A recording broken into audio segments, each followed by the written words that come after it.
Sawa. Asante. Majina yako? Kwa majina naitwa Amos Edward, ni kaimu meneja wa ofisi ya mfuko wa taifa wa bima ya afya mkoa wa Rukwa. Kwa mwezi mzima tumekuwa katika zoezi la usajili wa wanachama wa bima ya afya kwa wote. Kwa awamu ya kwanza tumeanza na kaya maskini zisizo na uwezo ambao wamelipiwa na serikali. Rais wetu Dr. Samia Suluhu Hassan kwa mkoa wetu amelipia wanachama 48,135. Hili zoezi linaendelea na sasa hivi tuko almost 50% yao wanachama ambao wamelipiwa wameweza kutambuliwa na wamepatiwa kadi zao, na wengine wanaendelea kupokea kadi zao.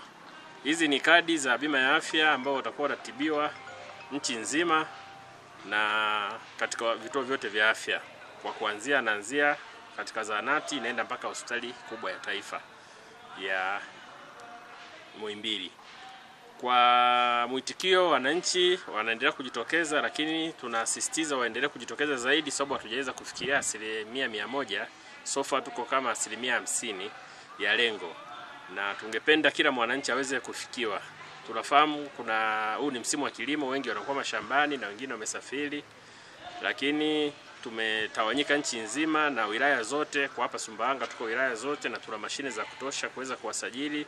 Tunafuata wananchi kule walipo. Kwa hiyo tunaomba taarifa imfikie kila mmoja ili aweze kuitikia na kuchangamkia hii fursa. Sababu hizi kadi za bima ya afya kwa kaya zisizo na uwezo tayari wamelipiwa. Wenyewe ni kuja kuchukua kadi zao na kuanza kutibiwa.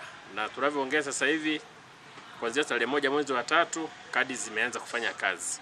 Kwa mtu anakuja anachukua kadi yake hapo hapo na kuanza kutibiwa hapo hapo. Asante. Asante sana. Mwijiko